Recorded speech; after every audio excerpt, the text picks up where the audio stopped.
আদনান তার স্ত্রীকে তালাক দিয়েছে। তিনটা কাজ নিকৃষ্ট, আল্লাহর কাছে কিন্তু জায়েজ। তার মধ্যে একটা হচ্ছে স্ত্রীকে তালাক দেওয়া, জায়েজ তবুও নিকৃষ্ট। তোহা আদনান নিজের স্ত্রীকে তালাক দিয়েছে, স্ত্রীকে তালাক দেওয়ার অধিকার আছে না নাই? একটু জোরে বলেন, আছে না নাই? আবু তোহা আদনান, আপনারা জানেন তার স্ত্রী জনগণের সামনে দাঁড়িয়ে, এই মিডিয়া ব্যক্তিত্বের মাঝে সামনে দাঁড়িয়ে নিজের স্বামীর কথা গোটা পৃথিবীর মানুষের কাছে প্রকাশ করে দিয়েছে। একটা স্ত্রী যদি স্বামীর কথা এইভাবে জনগণের কাছে প্রকাশ করে, স্বামী স্ত্রীর কিছু ভিতরি কথা থাকে যেটা আমাদের সবার আছে, একটু জোরে বলেন আছে না নাই? আবু তোহা আদনান কোন দিন কয় ওয়াক্ত নামাজ পড়ে নাই, কোন দিন কয় ওয়াক্ত নামাজ পড়ে নাই, রাত কয়টা পর্যন্ত মোবাইল চালায়, এটাও গোপনীয় কথা। বাড়ির মধ্যে ঘরের মধ্যে আমাদের অনেক কিছুই থাকে, এই কথাটাও জনগণের কাছে মিডিয়ার সামনে বলে দিয়েছে। এটা ব্যক্তিত্বের মধ্যে হাত দিয়েছে। মানুষের নিজের এই ব্যক্তিত্বের মধ্যে হাত দেওয়া, জনগণের সামনে প্রকাশ করা, এটা মোটেও ঠিক করে নাই। তার নাম সাবিকুন নাহার, তার স্ত্রী। এটা আমার কাছে কেন যেন খারাপ, জোরে বলুন ঠিক কেন? স্বামী স্ত্রীর ছোটখাটো সমস্যা কোন চেয়ারম্যান, কোন মেম্বার, কোন রাষ্ট্রনায়ক কেউ সমাধান দিতে পারবে না যতক্ষণ স্বামী তার স্ত্রীকে ছাড় দিবে না আর স্ত্রী তার স্বামীকে ছাড় না। কথা কন ঠিক কেন?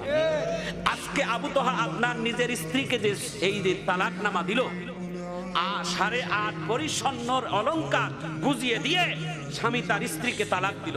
যদিও ইসলামিক দৃষ্টিকোণ থেকে জায়েজ, হালাল, তবুও আল্লাহর কাছে অপছন্দনীয়। এই কথাটা সারা বাংলাদেশের নেট জুড়ে এখন তোলপাড়। হুজুরেরাও কি স্ত্রীকে তালাক দেয়? হুজুরেরাও কি মোবাইল দেখে? হুজুরেরাও কি এই নামাজ ঘরের মধ্যে পড়ে না? এই রকম মানুষ কথাবার্তা বলতেছে। প্রিয় ভাইয়েরা আমার, প্রিয় বন্ধুরা আমার, মনে রাখবেন স্ত্রীরা হচ্ছেন আমাদের জন্য নিয়ামত। রাসূল করিম সাল্লাল্লাহু আলাইহি ওয়াসাল্লাম বলেন, আমার দিকে তাকান, স্ত্রীরা হচ্ছেন তোমাদের কাছে কাচের গ্লাসের সমতুল্য। কাচের গ্লাস, প্লাস্টিক না, কাচের গ্লাস। এই ওয়াজটা শুনে নেন। স্ত্রীরা হচ্ছেন প্রত্যেকটা স্বামীর কাছে কাচের গ্লাসের মতো। কাচের গ্লাসটা যদি এইমাত্র যদি আমার হাত থেকে পড়ে যায়, ভেঙে যাওয়ার সম্ভাবনা আছে। প্লাস্টিকের হলে ভেঙে যাইতো না। রাসূল বলছেন, স্ত্রীকে এমন ভাবে তোমরা পরিচালনা করো যাতে করে ভেঙে না যায়। ভেঙে গেলে চুরমার হয়ে যাবে, স্ত্রীর কারণে অনেক কিছু বিপদ তোমার ঘটে যাবে। আল্লাহ রাসূল বলছেন, যখন তোমার স্ত্রী রাগ করবে, স্বামীকে ক্ষমার দৃষ্টি দিয়ে তাকাইতে হবে। আর স্বামী যখন রাগ করবে, স্ত্রীকে ক্ষমার দৃষ্টিকোণ থেকে তাকাইতে হবে। একজন আরেকজনকে ছাড় দিলে সংসারে সুখ আসবে, শান্তি আসবে। দুইজনের যদি কড়া মেজাজ হয়, সংসার ভেঙে তছনছ হয়ে যাবে। চলে বলুন ঠিক না? প্রিয় ভাইয়েরা আমার, প্রিয় বন্ধুরা আমার, অনেক মা বোন আছেন। আমি সবার কাছে অনুরোধ করব, মা আপনি খাদিজার মতো মা হন, আপনি আয়েশা সিদ্দিকার মতো মা হন, আপনি হযরতে ফাতেমার মতো মা হন, আপনি ফিরাউনের স্ত্রী আসিয়ার মতো মা হন, আপনি জাতির পিতা ইব্রাহিমের স্ত্রী হাজরার মতো মা হন, আপনি নবী ঈসা নবীর মা মারিয়ামের মতো মা হন। 6 জন নারী আল্লাহর কাছে জান্নাতের মধ্যে বিশেষ সম্মানিত হবে। তাদের মতো আপনি একটা আদর্শ হন, আপনিও তাদের জান্নাতের মতো সম্মানিত হবেন। জোরে বলুন ঠিক না? রাসূল বলেন, এই হাদিসটা শুনেন, দেখি কতটুকু আল্লাহু আকবার বলেন। রাসূল বলেন, আমি জান্নাতে গেছি, জান্নাতে যে নারীদের সংখ্যা কম দেখছি, আর জাহান্নামে গেছি যে দেখছি নারীদের সংখ্যা বেশি। একটু চিৎকার দিয়ে জোরে কর মারহাবা। রাসূল বলেন, 2টা কারণ নারীদের জাহান্নামে যাওয়ার, 2টা কারণ। 1 নাম্বার হচ্ছে তুকশিরুনাল লানা ওয়া তাকফুরুনাল আশির। 1 নাম্বার হচ্ছেন অল্পতেই তারা স্বামীদের সব গোপনীয় কথা প্রকাশ করে দেয় জনগণের কাছে, এটা একটা অপছন্দনীয় কাজ। 2 নাম্বার, তাদের মুখ থেকে অল্পতেই অভিশাপ বাহির হয়। কথা কর ঠিক কিনা? সমাজে বাস্তবতা আছে না নাই? অল্পতেই অভিশাপ দেয়, আল্লাহ ওর হাত পা একেবারে ঝুলি পড়ুক, ওই তাড়াতাড়ি মরুক। কথা কর ঠিক কিনা? 2 নাম্বার, স্বামীর সমস্ত 10 বছরের ভালোবাসা একটা সেকেন্ডের মধ্যে সব ভুলে গিয়ে এই আবু তোহা আদনানের স্ত্রীর মতো জনগণের কাছে ফাঁস করে দেয়। স্বামী কি জিনিস না থাকলে বোঝা যায়। স্বামী না থাকলে তাকে বিধবা বলে, স্বামী না থাকলে তাকে বিধবা বলে। পুরুষ হচ্ছেন এই সমাজের সব থেকে বড় অসহায়। আমি মনে করি কি জানেন, আপনারা মনে করেন উল্টো। পুরুষ এমন একটা অসহায়, পুরুষ যখন কোন স্ত্রীর কাছে যায় বড় বড় কথা বলে, স্ত্রী সঙ্গে বলবে তুমি কিছুই জানো না। যখন সন্তানের কাছে যায় কথা বলে, সন্তান বলে বাবা তুমি কোনো বোঝো না। যখন বাবা মার কাছে যায় তখন বাবা মা বলে তুমি ছোট, তুমি বোঝো না। এই পুরুষটা বুঝবে কখন তার মাথার ঘাম পায়ে ফেলে এতই কিছু করতেছে, অথচ সংসারের জন্য সব ত্যাগ স্বীকার করলো। আজকে কোথাও সুখ পায় না, শান্তি পায় না, দাম পায় না, মূল্যায়ন পায় না। পুরুষ পাবে কোথায়? চলে বলুন ঠিক। আম্মা মনে হয় আপনারা মনে মনে বেজার। তাই না? রাসূল সাল্লাল্লাহু আলাইহি ওয়াসাল্লাম বলেন, নারীদের পুরুষদের থেকে আল্লাহ তাআলা নারীদের গুণ 3 গুণ সম্মানিত করেছেন। হাদিসটা বলে শোনাচ্ছি, একটা জোরে মারহাবা করুন। রাসূল বলেন, قال النبي صلى الله عليه وسلم الجنة تحت أقدام الأمهات। পুরুষদের পায়ের নিচে খুঁজলে পায়ের জুতার স্যান্ডেল, আর নারীদের পায়ের নিচে খুঁজলে আল্লাহর জান্নাত। সুবহানাল্লাহ। নারীর পায়ের নিচে, মায়ের পায়ের নিচে জান্নাত, আর পুরুষদের পায়ের নিচে পায়ের জুতা। একটা পুরুষের থেকে একজন নারীকে আল্লাহ তাআলা 3 গুণ সম্মানিত বেশি করেছেন। মা, এই গুণটা ধরে রাখবেন। নারীদের 5 কাজ।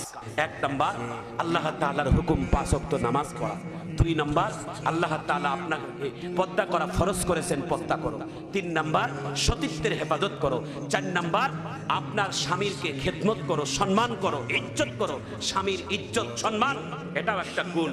আম্মা, এই কাজগুলো যাদের মধ্যে থাকবে, আল্লাহর জান্নাতের সব দরজা তার জন্য খোলা থাকবে। একটু সবাই জোরে কোন আমিন। আমরা হচ্ছি সম্পদের পাগল, আমরা হচ্ছি ক্ষমতার পাগল, আমরা হচ্ছি পয়সার পাগল, আর রাসূলের সাহাবীরা হচ্ছেন সওয়াবের পাগল। কি বলে? রাসূল যখন সওয়াবের কথা বলতেন, সাহাবীরা একেবারে ভিক্ষুকের মতো তাকিয়ে থাকতেন। নবী বলেন তাড়াতাড়ি কোনটা সওয়াব। এবার শুনে, আল্লাহ রাসূল বলছেন 3 নাম্বার সওয়াবের বড় সওয়াব। প্রতিদিন এই কাজটা করা আমাদের জন্য একেবারে সহজ। দেখতে মনে হয় ছোট, কিন্তু সওয়াবের অংশটা অনেক বড়। সুবহানাল্লাহ বলেন। রাসূল বলছেন, সারা দিনের মধ্যে তুমি কোন একটা রোগীর সাথে খোঁজ নিয়ে দেখা করতে যাও। আহা, একটা রোগী, আল্লাহ তাআলা এখন এমন একটা ডিজিটাল সময় দিয়েছে, রোগীর বাড়িতেও যাওয়া লাগে না, শুধু টেলিফোনটা নিয়ে, হ্যালো কেমন আছেন দাদা, আপনার শরীর ভালো নাই, একটু সান্ত্বনা দিলেন, মোবাইলের টাইম নাই, মোবাইলেও দিলেন, এই সওয়াব মোবাইলেও পাওয়া যাবে। একটু সুবহানাল্লাহ ধরে বলেন না। এই 3টা সওয়াবের কাজ কারা কারা করবো আগামীকাল থেকে? দেখি হাত তুলে আল্লাহু আকবার বলেন। একটু হাত তুলে এইভাবে টন করে আল্লাহু আকবার বলেন না ভাই। এই 3টা সওয়াব, আহা, দেখতে মনে হয় ছোট, কিন্তু কাজটা অনেক বড়। আল্লাহ যেন আমাদের এই 3টা সওয়াব বেশি বেশি করার তৌফিক দান করেন। একটু আমিন বলেন। রাসূল বলছেন, এই সাহাবীরা, আরেকটা সওয়াবের কথা বলি, তোমরা যদি এই কাজটা করে ওই দিনে মারা যাও, আমি রাসূল বললাম তোমরা শহীদের মর্যাদা পেয়ে যাবে। হায় হায়, শহীদ! জি, কেমন কাজ?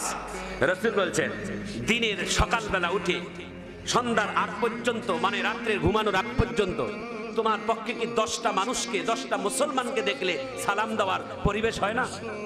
একটু জোরে বলেন, হয় না? 10টা সালাম দেওয়া বড় কঠিন। রাসূল বলেন, কোন মুসলমানকে দেখলে যদি কোন মুসলমান আগে সালাম দিয়ে দেয়, 10টার অধিক সালাম দিয়ে যদি ওই মুসলমান ওই দিনে মারা যায়, রাসূল বলছেন আল্লাহ তাকে শাহাদাতের মর্যাদা দান করবে।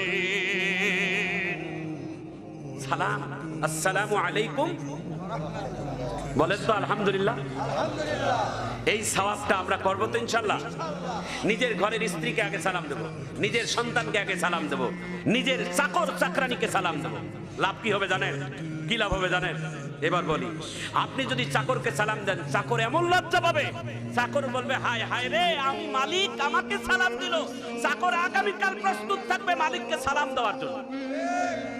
ঘরের স্ত্রীকে যদি আপনি সালাম দিয়ে বাহির হয়ে যান, ঘরের বিবি বলবে হায় হায় রে, আমার বিবি আমাকে সালাম, আমার স্বামী আমারে সালাম দিল, আমি আগামীকাল আমার স্বামীকে আগে সালাম দেব। সন্তান বলবে আমার আব্বু আমাকে সালাম দিল, আগামীকাল আমি সালাম দেব। শিক্ষক তার ছাত্রকে সালাম দিবে, ছাত্ররা বলবে আগামীকাল আমরা শিক্ষককে সালাম দেব। এক সালামে শিক্ষা হয়ে গেল, জীবন পর্যন্ত কোনোদিন আর সালাম নেওয়া থাকবে না, সালাম দিতে শিখবে। ইনশাআল্লাহ বলেন ইনশাআল্লাহ। আর আমরা যদি একবার যদি পথ পাই, ভাই সালাম দিলু না কেন? কথা কোন ঠিক কেন? সালাম দিলি না কেন? সালামটা দিয়ে যা, এরকম আমাদের অভ্যাস, তাই না? আল্লাহ আপনি হেফাজত করুন, আমিন করেন। একটা হাদিস খেয়াল পড়ে গেল, ঘটনাটা 2 মিনিট লাগবে বলতে, বলবো?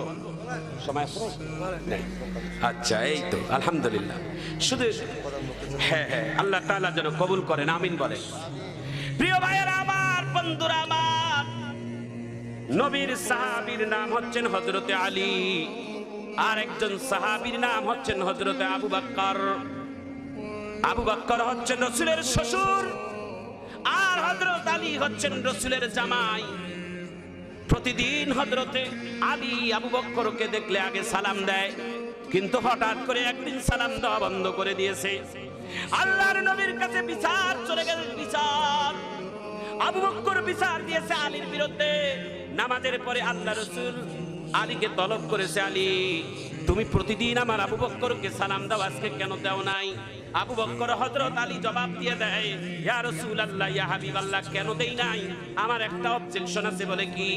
আমি আজকে গত রাত ইশার নামাজ আপনার পিছনে আদায় করার পর রাত্রের বেলা যখন বিছনায় ঘুমাইতে গেছি, রাত্রের বেলা বিছনা ঘুমাইতে দেরি, আমি আলী স্বপ্নের যোগে আল্লাহর জান্নাত যাইতে দেরি হয় নাই।